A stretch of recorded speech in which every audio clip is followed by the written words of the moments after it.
Welcome to NASA Science Live. This is your chance to interact with NASA experts and have your questions answered in real time. I'm your host, Raquel Villanueva. Earth had the Wright brothers, Mars had Ingenuity. Today, we're going to talk about the Mars Helicopter. It's been almost 3 years since Ingenuity made history, proving controlled, powered flight is possible on other worlds. Ingenuity was designed for up to 5 test flights over 30 days, but it went well beyond those expectations. The helicopter completed 72 flights. But on that last flight 2 weeks ago, the rotor blades were damaged and the mission came to a close. While it may be the end of the era, Ingenuity's legacy will last for many years to come. If you have any questions throughout the show, you can send them in using the hashtag AskNASA on social media or drop them into the comment box. We'll get to our team of experts in just a moment, but first, a little more backstory. You might remember Ingenuity hitched a ride with the Perseverance rover, and it's been pushing the boundaries of what is possible ever since it got dropped off on the Martian surface. The 4-pound helicopter was a technology demonstration, proof that it was possible to fly in the thin atmosphere of Mars. Ingenuity spent nearly 128 minutes flying, covering over 11 miles and reaching altitudes as high as 79 feet. Each flight brought new insights to the team as they continue to challenge it to do more. We caught up with Chief Engineer Travis Brown for a breakdown of some recent milestones. The Ingenuity Mars Helicopter was designed to push the limits, and I'm going to show you how we've taken it to the extreme. Today, we're here in the Aerial Vehicles Lab at NASA's Jet Propulsion Laboratory, where we develop prototype helicopters. Ingenuity started off as a tech demo to push the aeronautical boundaries over the course of 5 flights. Then we transitioned into an operational demo phase where we partnered with the Perseverance rover to do science and scouting. But about a year ago, when the Perseverance rover started racing up the Jezero Crater Delta, we actually found that we had to work pretty hard to stay ahead of the rover. We decided it was time to shift gears again, once again pushing the boundaries of Martian flight. This campaign really began in earnest with Flight 49, where we simultaneously set new speed and altitude records. By Flight 62, we had nearly doubled our max speed and doubled our max altitude. We also tested different landing speeds, faster to save energy and slower to reduce landing loads. Both of these strategies may be used on future helicopters. We performed a type of flight testing called system identification. This is a crucial but risky procedure that helps us understand the vehicle's performance by how it responds. Our team also devised new ways to target the high-resolution camera, which allows us to provide advanced reconnaissance imaging for the rover. And we were able to take stunning shots like this one of Belva Crater from Flight 51. In addition, Ingenuity conducted several first-of-their-kind experiments on Martian wind and dust movement, which gave us new insight into the Martian atmosphere. What we've learned will help us design the next generation of Martian rotorcraft. We're testing more efficient blades. We're also working on a Mars science helicopter concept that could potentially transport heavier payloads and take us to more exciting locations on Mars. When people look back at Ingenuity, I really hope that they see how much this one small helicopter has done to elevate the limits of human achievement.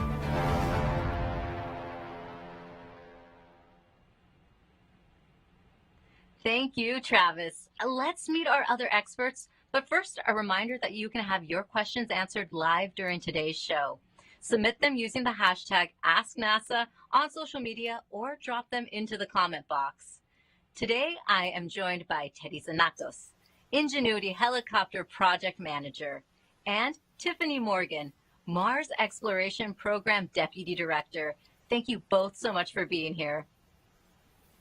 Thank you so much for having me today. Thank you, Raquel. Excited to be here. Thank you, Teddy. So I have a question for you. I understand that even though flight operations are over, the helicopter remains upright and you are able to communicate with it. What has your team learned in the past few days? An incredible amount. Yes, we do know that we've reached the end of our flight operations, but miraculously, this little aircraft is tougher still than we could have ever imagined. We do believe that with Flight 72, we had a blade strike with the surface of Mars, and we have images showing damage to our rotor blades. But our baby is still upright. She's power positive. We're getting energy on the solar panel. And in the last couple of days and in the days ahead of us here, the team will be executing some additional sequences to try and piece together the pieces and really understand what might the moments of that impact look like, and also what is the state of the rotor system. Obviously, from the images being shown, it's pretty clear cut that the carbon fiber thin blades have been damaged. But the team is going to do a series of investigations where we're going to try and wiggle the blades, spin them slowly while we record some video footage, and try and get as much as we can and learn even more than we already have with Ingenuity in the days and weeks ahead of us here. Yeah, Teddy, can kind of follow up on that. Like, what will happen over the next few days and weeks with Ingenuity, and can you go into how it will involve Perseverance? Absolutely. So currently Perseverance is to the southeast of Ingenuity, and it's on its journey west. And in the days and weeks, depending on the rover planners and science priorities, Perseverance will get within line of sight of Ingenuity, but several hundred meters away. While that's happening, the Ingenuity team, we've already uplinked our first activity where we will be wiggling the blades. When we say wiggle, the technical term, that means we're going to change the angle of attack of the blades, but without rotating them. And the team is going to record a video while we do that. That'll be our first step. Second step, once we've established that our servo system is still healthy, we will do a simple push of the blades where we will try and rotate them 180 degrees very slowly, and again, try and record a video of that. And that will show us the other side of the rotor system. We suspect, based off of the images we've seen so far, that all 4 rotor blades are damaged, but until we rotate and get imagery on the other side, we're not certain. And there's additional steps that the team is still considering right now and weighing the pros and cons of, once we do that, should we try and do a low-speed spin and try and characterize how well did the rotor motor hold up. But it is certain that once we're done with all of the investigation process, we've reached the end of our flight operations. She won't be able to fly again. Helicopters like this are not designed to fly even with the smallest fraction of a gram of imbalance. And we're going to have the end of our mission in the weeks ahead here. Looking forward to the updates. And as Teddy pointed out, we still have so much to learn from Ingenuity, which brings us to the future. Tiffany, what has Ingenuity taught us about what is possible on other planets? Well, as you've already heard, Ingenuity was a technology demonstration. Technology demonstration is an effort that allows us to take more risks so that we can understand the capability. It's not required for the primary mission. Perseverance can succeed without Ingenuity. But Ingenuity so far exceeded our expectations. It was so valuable not to just demonstrating the technology, but to feeding forward for future missions. It has provided us real data that we can use to improve upon current designs and future designs for exploring other planets. Not only did it help us with designing for future missions, but it also helped with Perseverance's current mission.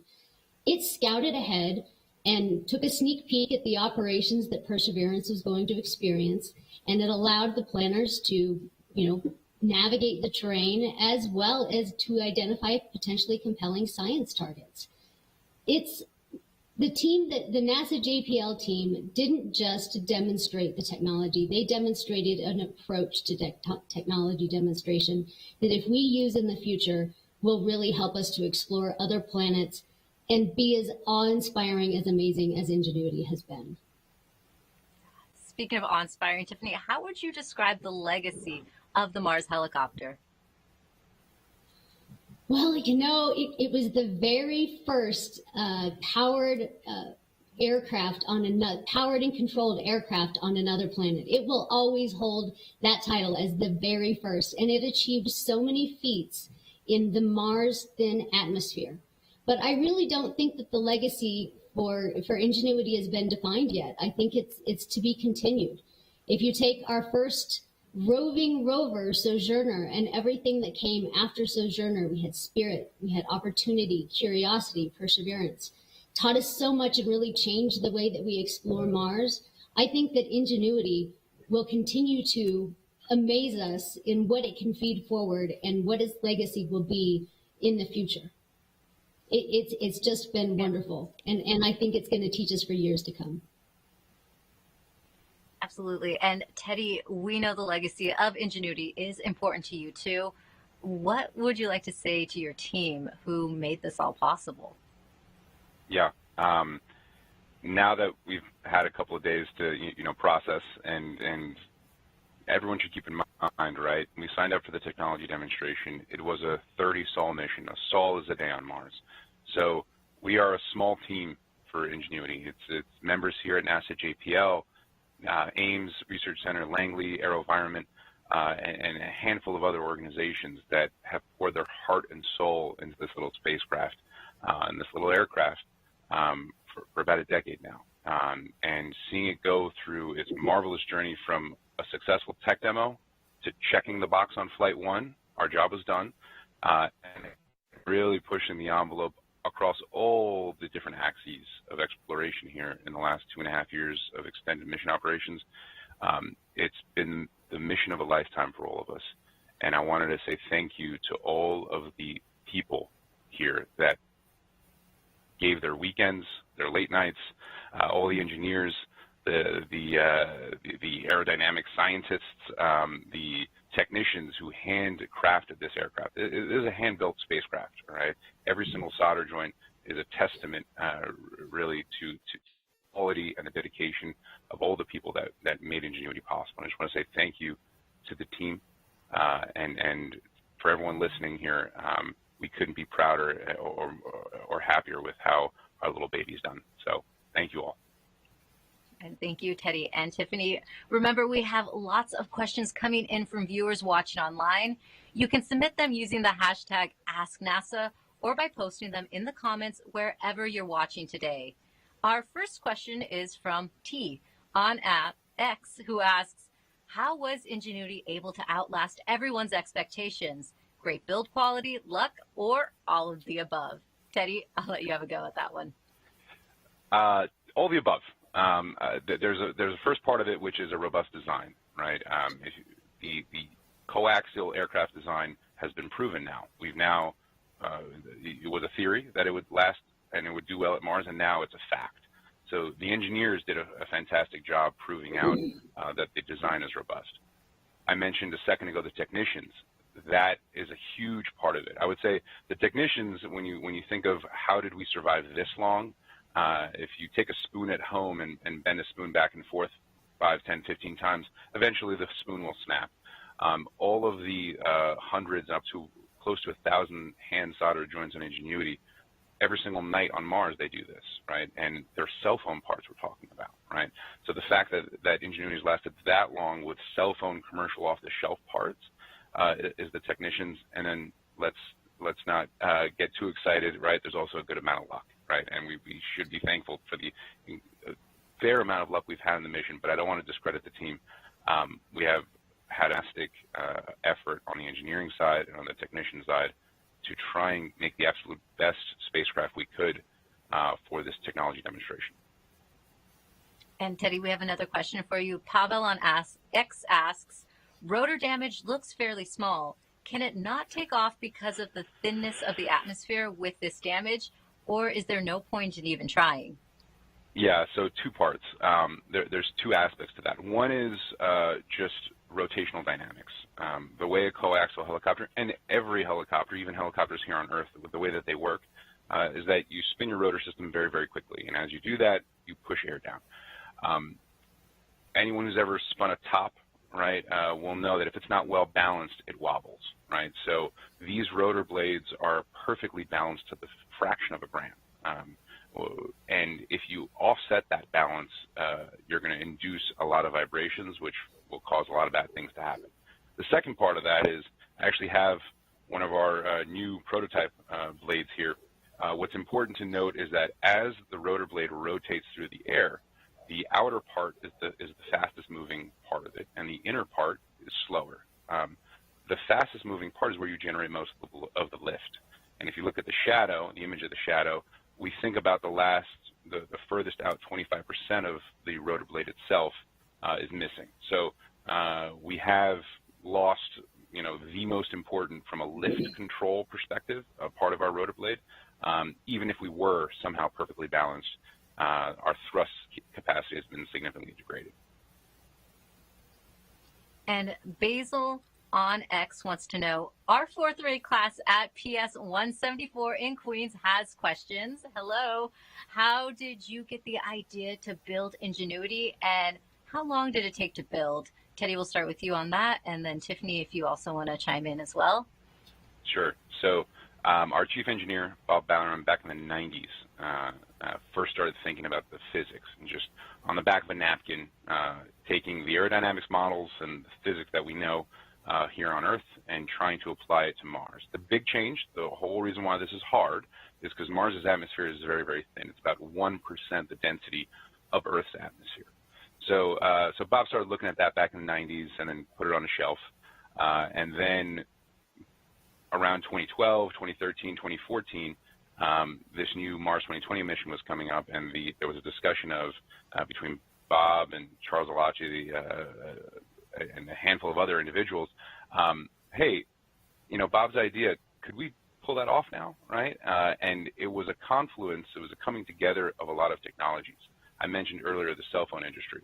You could not build in the 90s because cell phones didn't exist, right? The chips inside, the miniaturization, lithium battery technology didn't exist. So it was really the perfect timing of a mission opportunity going to Mars with Perseverance and Mars 2020, a team of excited engineers here at JPL and our partners, and the advancements of and low-cost advancements of commercial parts like cell phone chips, cameras, accelerometers, gyroscopes, and lithium battery technology that coalesce together to really give you the opportunity to try and pull this off. Yeah. Tiffany, do you have anything to add to that? Sure. Well, I can say, NASA is an organization that fosters innovation and diversity and enables teams like JPL's Ingenuity team to come up with ideas like this. So I can't tell you what it was like, to think of this idea for the first time, but I can tell you all of the things, or many things, that we've been thinking of doing with the capability now that it's been proven. What are the places on Mars that we can't access right now with a rover? What would the helicopters enable us to do? Could we, at a low cost, deploy small sensors and collect more science data? So what they've done in terms of proving the technology has enabled us to think about how the capability can be used in the future. And we have a few more questions coming in from this fourth grade class. Tiffany, will Ingenuity come back to Earth, and how do you feel when it surpassed your predictions about its flights? Oh, wouldn't that be awesome if Ingenuity came back to Earth? NASA plans to send humans to Mars, so maybe our astronauts will bring Ingenuity back someday. It is a lot of payload to bring back, but it could potentially provide us a lot of information for future missions. And I'm sorry, could you repeat the second question? How did you feel when it surpassed your predictions about its flights? Ingenuity, the personality of Ingenuity, I think, is made up of all of the personalities that have been on the team, as well as the personality that the public puts onto Ingenuity. So the personality gets bigger and bigger and bigger with every flight, and you get more and more attached. But at the same time, I feel like even with its final flight, it has still amazed us that we can still communicate with it, that we're still learning from it.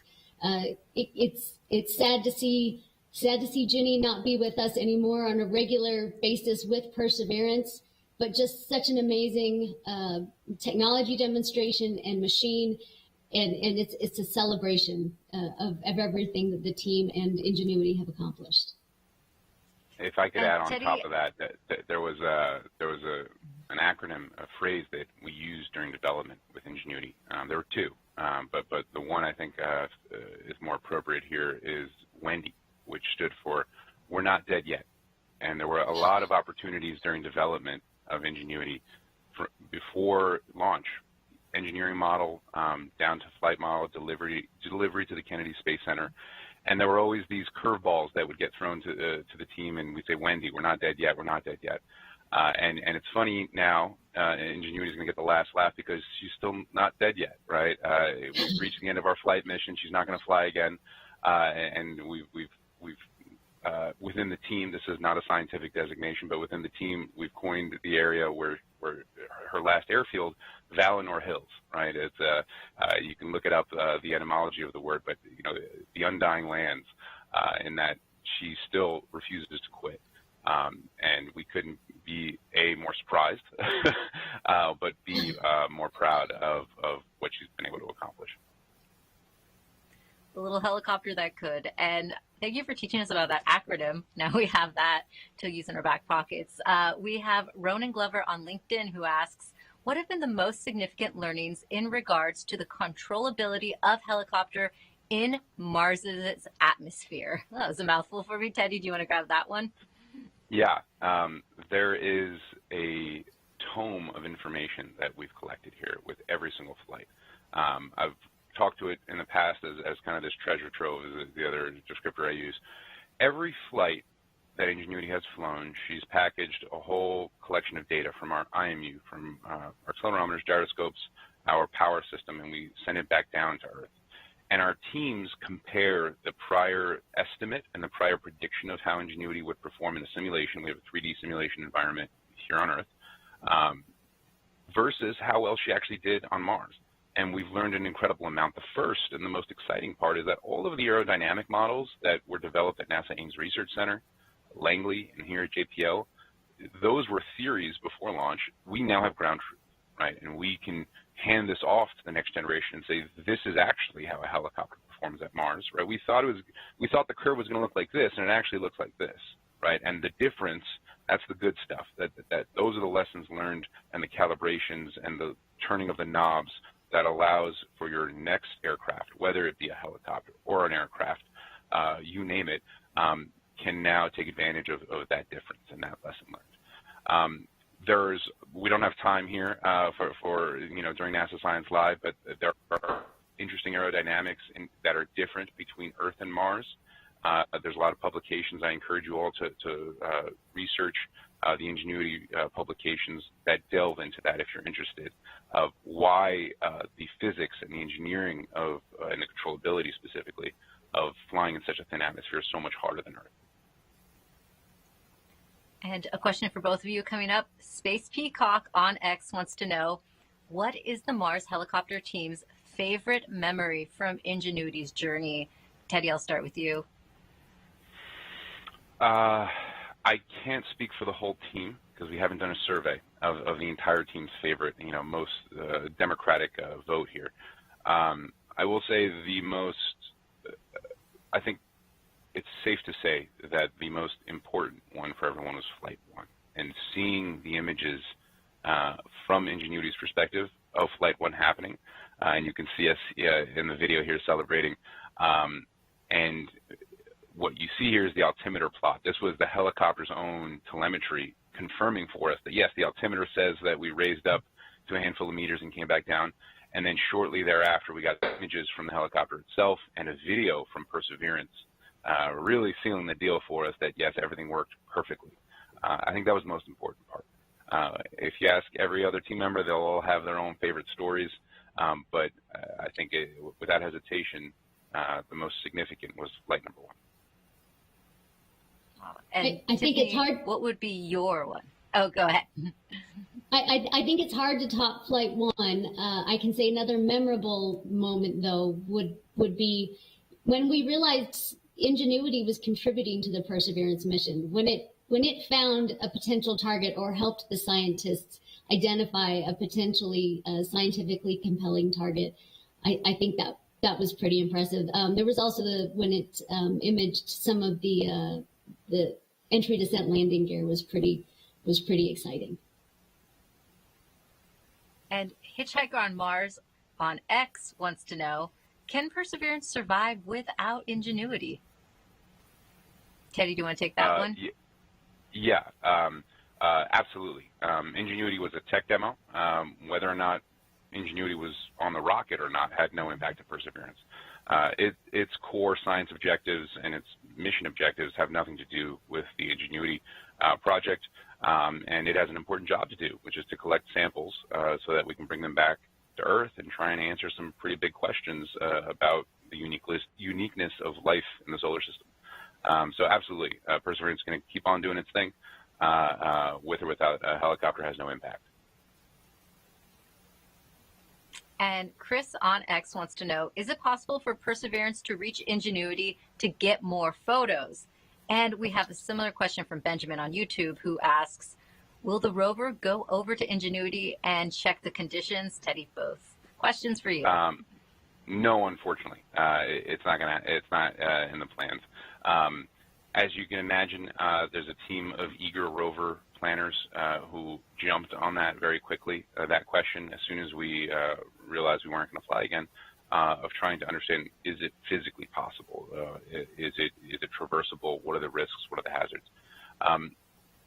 One of the reasons we flew to this area is because there are large sand ripples, and in between the sand ripples, there's nice soft sand. It's good for landing, bad for feature tracking, as we've learned in the last 3 flights. That's not a good area for big, heavy rovers to be driving in. You can think of it as a sand trap, for example, right? So if you have a pickup truck, you don't want to be driving a pickup truck into a sand trap area and put the rover at risk for the sake of imaging the helicopter. The team will do their best to, along their strategic route here, to point their high-resolution camera at Ingenuity and get the best images possible as close as they can, all schedule permitting, of course. But no, it is not possible for Perseverance to drive in without putting the rover at significant risk.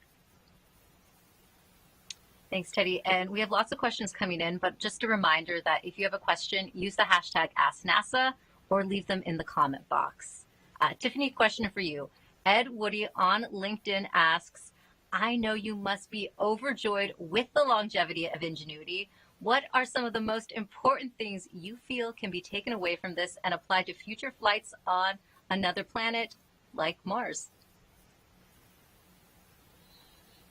Well, some of the most important things, we talk a lot about system science on Mars, and to be able to potentially deploy sensors in the future, or to pick up samples, to carry cameras to areas that we can't, get to with a rover right now. So, novel mobility solutions. It'd be great to see inside of a volcano or Valles Marineris.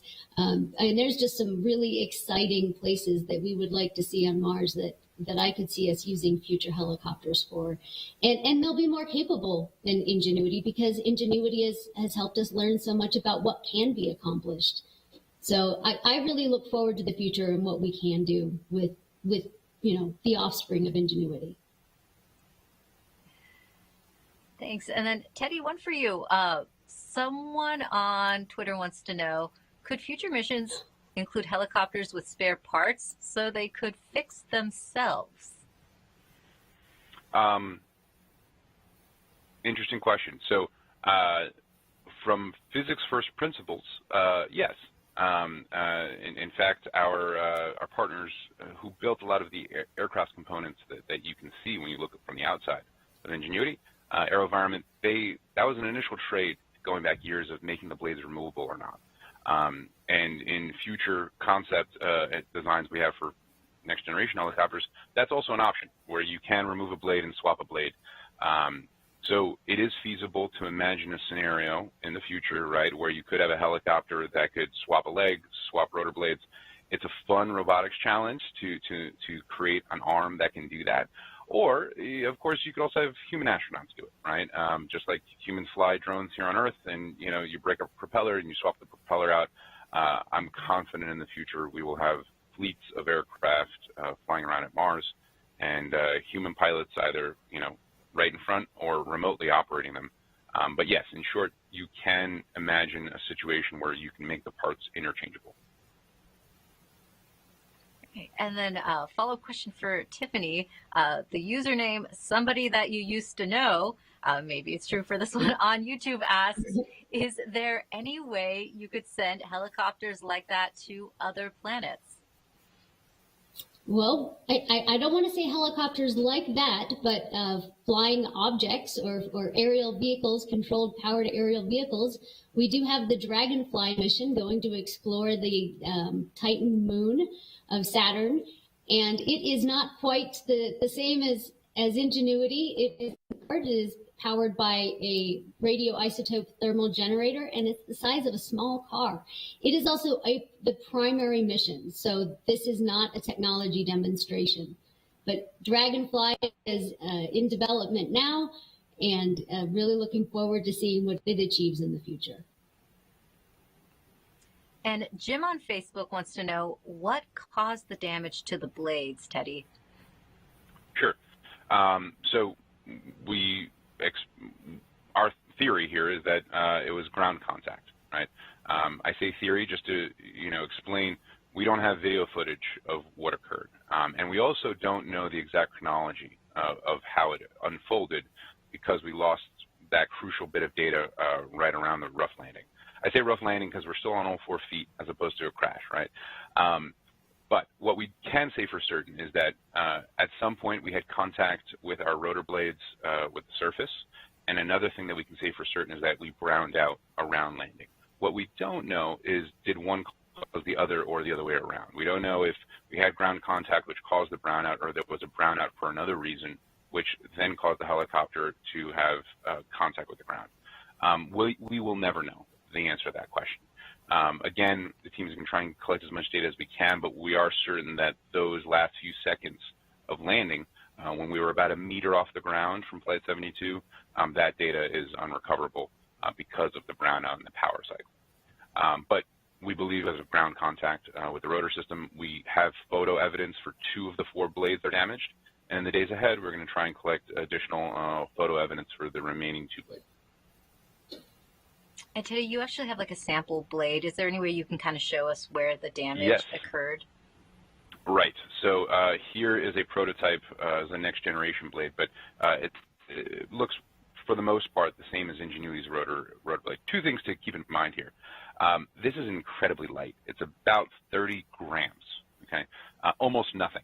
The center of it, it's filled with foam. I don't know if it's easy to see there, and I'll show you just the cross section of incredibly how thin this rotor blade actually is, almost paper thin.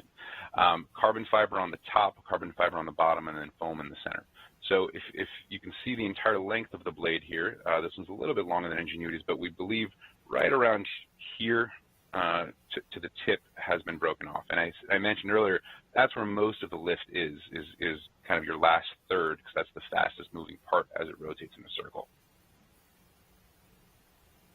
Thank you, Teddy. And then we have a viewer on Facebook who wants to know, hello, is there water on Mars? Tiffany, want to take that one? Absolutely. We've known for about 20 years, or we've suspected for about 20 years, that there was water on Mars. Spirit and Opportunity helped prove that to us. Curiosity has been exploring Gale Crater, which used to be, a river, and then Jezero Crater, it was a delta. So absolutely, and we believe we know we have ice at the poles, and we believe we have ice closer to the equators underground. So absolutely, there used to be water on Mars, and 3.5–4 billion years ago, it had an atmosphere more similar to the way Earth is today. Thank you. And Kieran on YouTube asks, was Ingenuity operated in real time, or were they programmed for autonomous operations? And how was that data relayed in that instant? Question for you, Teddy.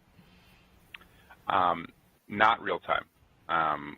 We do what's called sequencing when we operate with Mars, and the main reason for that is the speed of light. So Mars and Earth are so far apart that to send a signal from one to the other, depending on where the 2 planets are in their orbit around the sun, can take about 15 minutes, right? That's okay for some applications. When you're trying to control one of the orbiters around Mars, for example, or trying to communicate with the rover, that's okay. But for a helicopter, your control loops are so blazingly fast. your blades are spinning at 350 miles an hour, and you're only in the sky for about 90 seconds. So there's no time for you to joystick it. So instead what the team does is we prepare a list of instructions, which we call a sequence. And our controllers here at JPL, we send that up through the Deep Space Network, collection of satellite dishes that send the information over to Mars. We have the Mars Relay Network, a collection of orbiters around Mars that get that data, send it to the Perseverance rover, and then finally over to the helicopter. We have a base station box on the rover that's our man in the middle, if you will. So once our script, our sequence, makes that long chain all the way to the helicopter, we're hands off. And then we trust the baby to do the right thing. And we go to sleep here on Earth, and we wake up and hope to hear good news.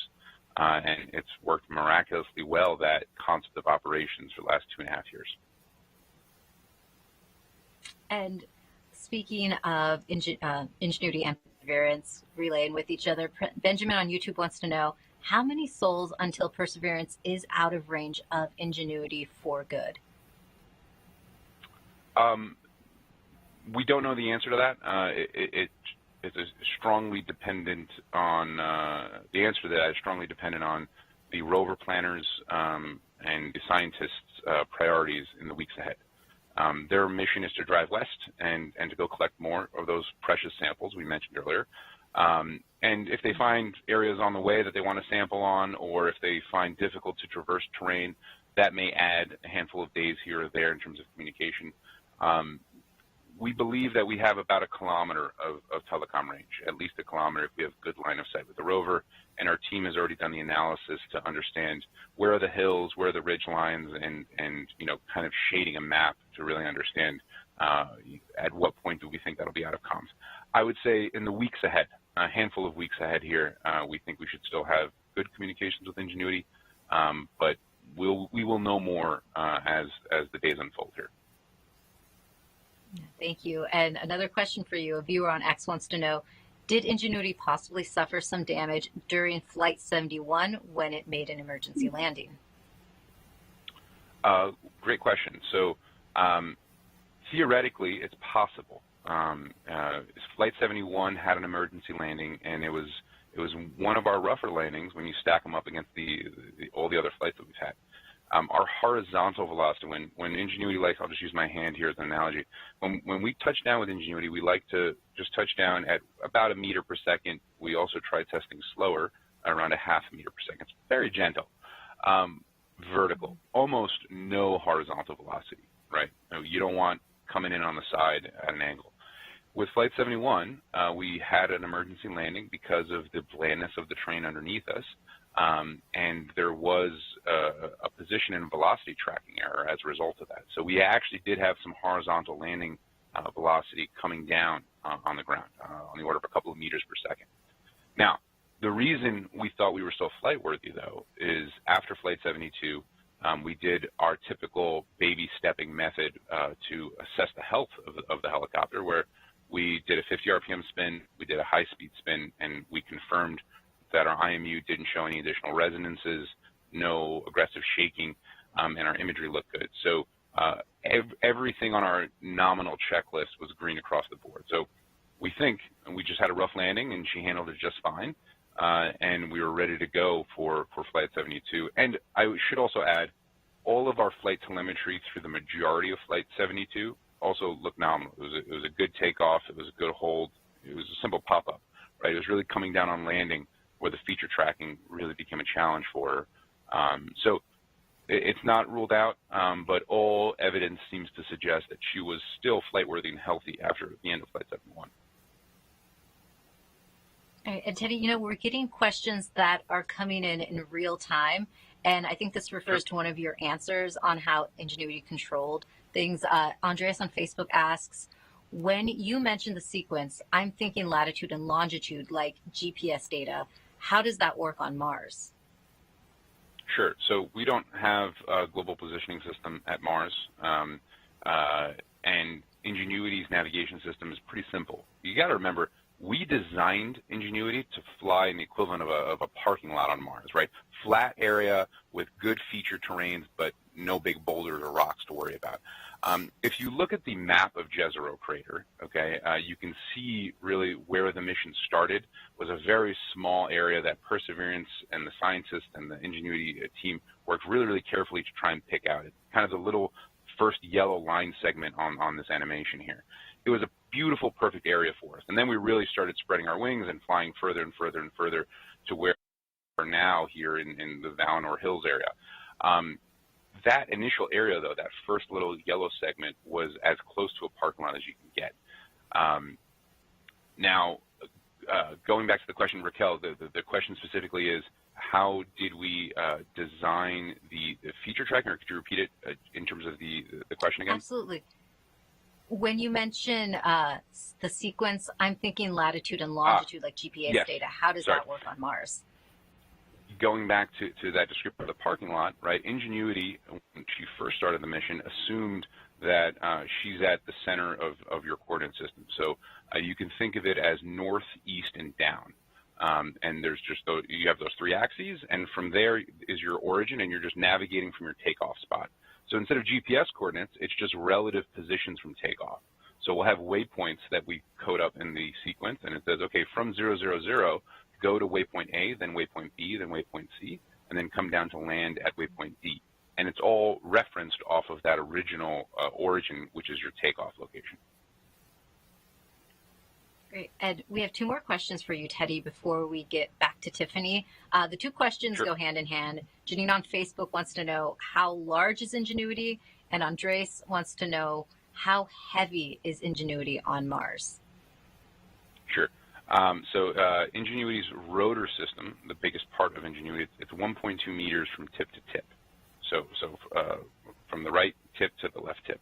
And it, in terms of weight, I guess to convert to pounds, it's about 4 pounds, the total weight of Ingenuity, 1.8 kilos.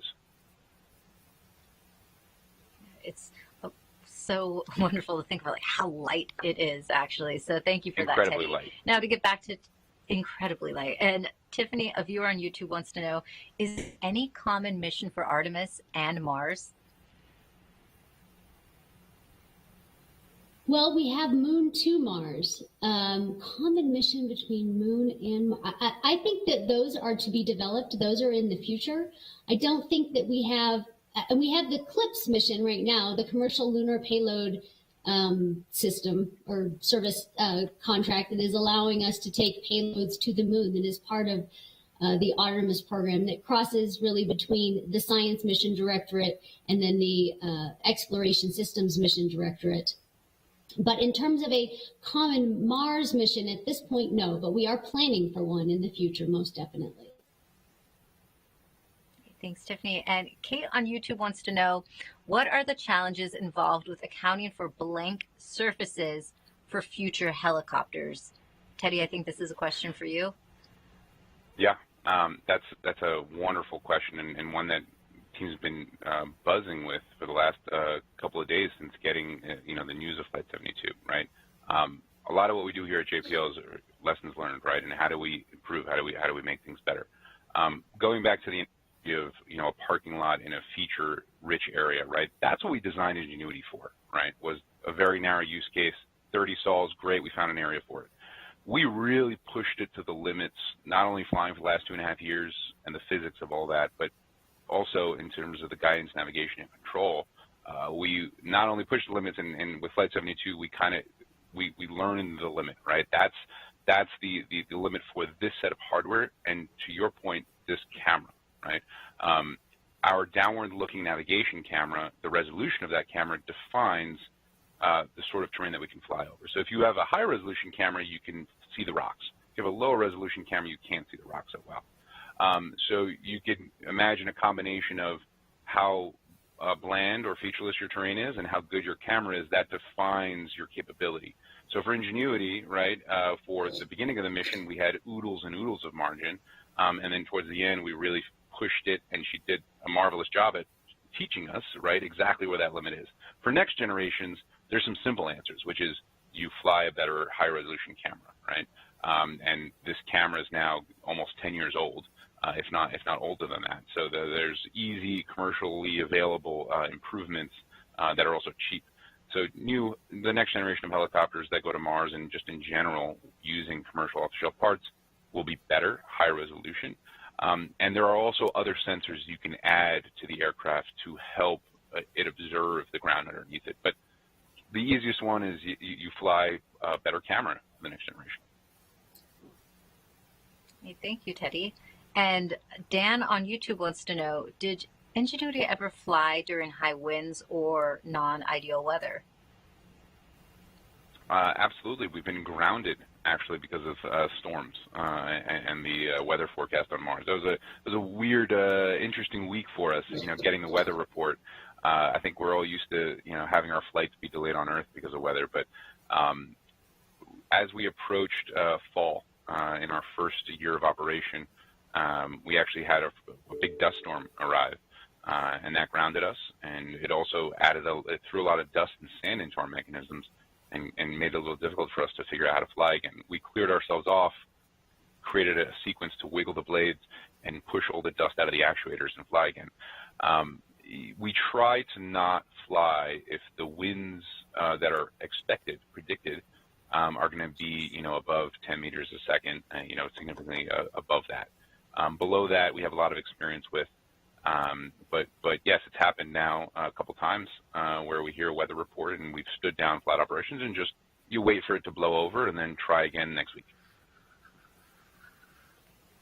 Thank you, Teddy. And Bodie on X wants to know, has Ingenuity sent its last radio signal, or will we still be able to communicate with it? Ingenuity does not have an off button. There's no way to stop her from waking up every single sol. The way she operates, though, is it's called listen before talk, which means that every single morning, Ingenuity wakes up at a predefined time and listens for a command from Perseverance within a 15-minute window. And if there's a command within the 15-minute window, she will reply. If there's not, she just goes back to bed and tries again next time. That's how we designed her, for robustness, so that she could be fault tolerant in the event that Perseverance had something else to do during the tech demo. And that architecture means that moving forward, again, sol after sol, she'll keep going to sleep, waking up, listening for commands, and waking up on the following sol. If there's no hardware failures, right, then she'll just keep doing that. But in the years ahead, more thermal cycling, each one of those solder joints doing this. It's anyone's guess as to how long she could last trying to do that. All right, and Teddy, a viewer on X wants to know, I'm curious to know how Ingenuity's flight will impact the future of Mars exploration. Teddy, I'm going to start with you on this one, but then Tiffany, if you could chime in as well, that'd be great. Sure. I think Ingenuity already has, right? It already has answered the question for all of us here at JPL, within the larger NASA community, aerodynamicists around the planet, right? And that the box has been checked. It's not a fluke, right? Ingenuity did it 72 times. We know that it's possible, and we know that it's robust. And we know now that we're not limited to just rovers and landers and orbiters at Mars. This new aerial dimension has actually been unlocked, right? And now we're off to the races to figure out what do we all as humanity want to do with that, right? There's, the current generation of helicopters we're designing for next missions to Mars, and there's even more grandiose versions of aircraft that we're designing, Mars Science helicopter, that are much bigger, the size of a pickup truck and a little bit bigger, 2 pickup trucks, right? And those platforms can bring scientists to the wall of a cliff, for example, or fly down a lava tube, or go to sensitive areas that we would never dare send a rover, either because of physical constraints or otherwise. So really, we've already unlocked it, and now it's for everyone to run with this capability. And then I'd like to add something too, actually. I think that the last few questions as well is Ingenuity survived the Martian winter. And again, there were questions about the storms, and there were some special conditions that the operations team had to contend with in terms of the battery power for the Martian winter. And maybe Teddy can talk a little bit more about that. But also during our solar conjunction for the couple of weeks every 2 years or so that we have the sun is between the Mars and Earth, that we can't enable communications quite so well. So we give a whole bunch of autonomous, or the team gives autonomous commands to Ingenuity, and that might be something for the future of Ingenuity. So over this last solar conjunction, it took a picture, I think, every day. I think Teddy could probably expand on a lot of that right there. Yeah, so the team is busy right now thinking of interesting and useful and fun things to do with Ingenuity's wake-up sequence in the days ahead, right? Because eventually, we covered this already, Perseverance will leave out of comms range.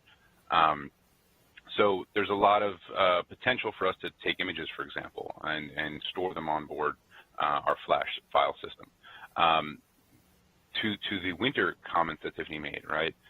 We designed Ingenuity just to survive in the spring, all right? So she has a solar panel on top and a battery system inside, and that's it in terms of generation and storage. And when your energy balance gets pushed to the limits, when you get to the winter, what happens is she will freeze. We saw that happen in the first winter.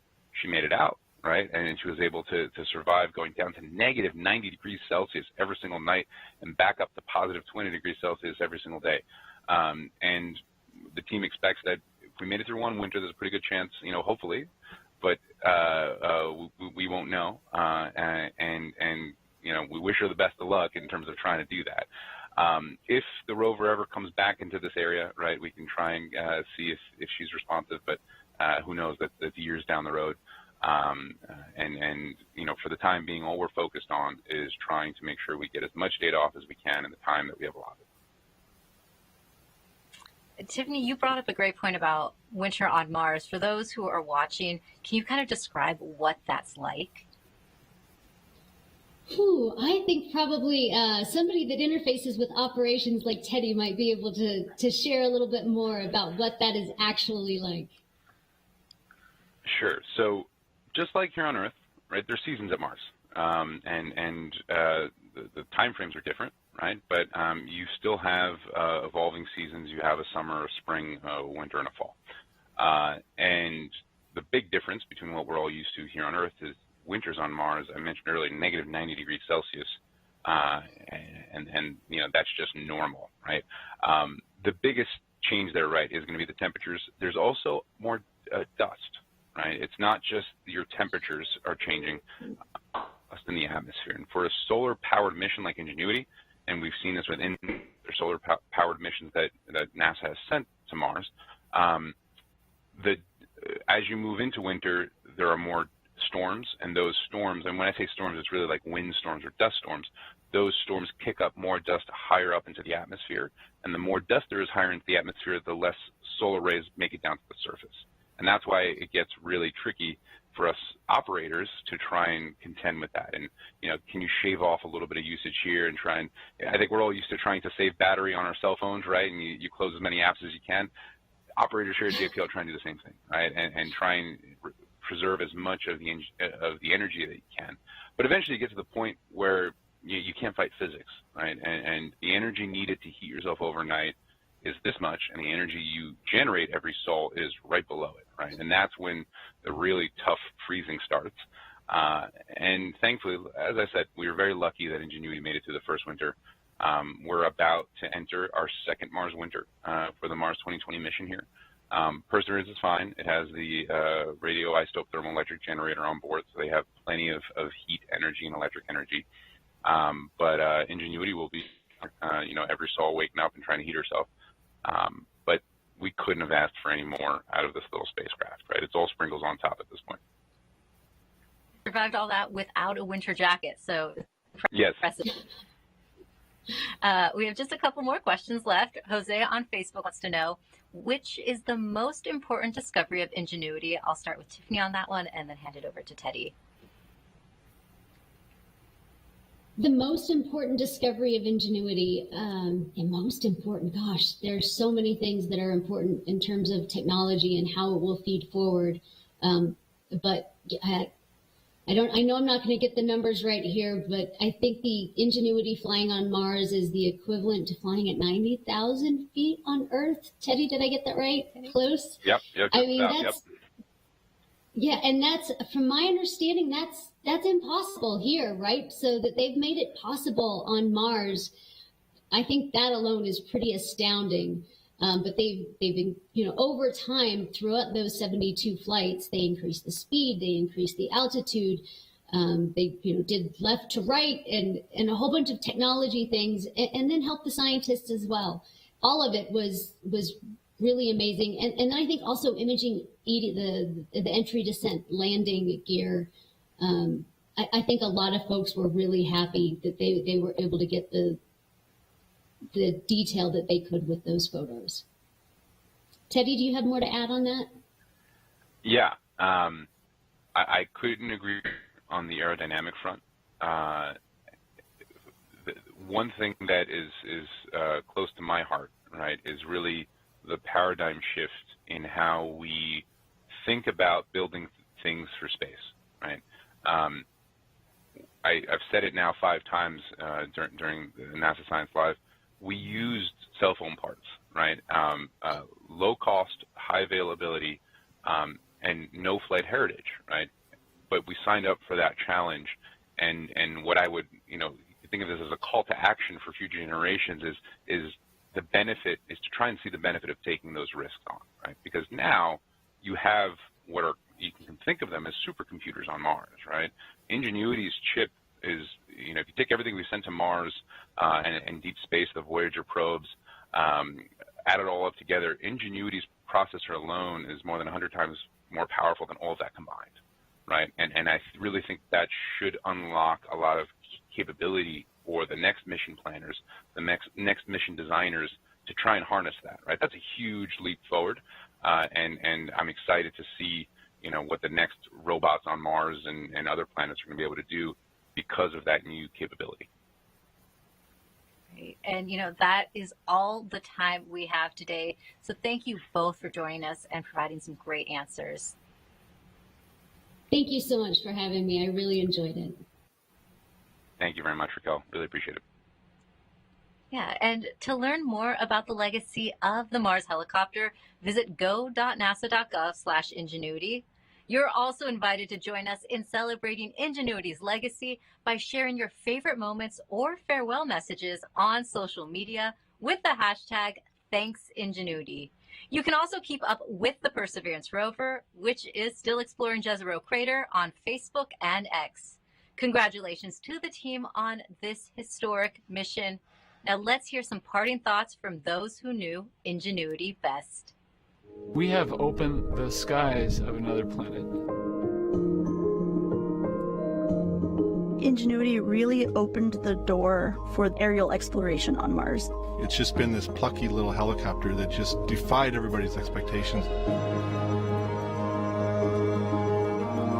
I'm incredibly proud and grateful for all that Ingenuity has been able to give us. What would you say to Ingenuity during one last time? You're gonna make me cry, What would I say to Ingenuity? It's really hard to say goodbye to you. I would say thank you. Ingenuity, thank you for bringing us all together. Thank you for leading the charge in our adventure on Mars, and we will never forget you. Rest well. Thank you, Ingenuity. Thank you, Ingenuity. Thanks, Ingenuity. Thanks, Ingenuity.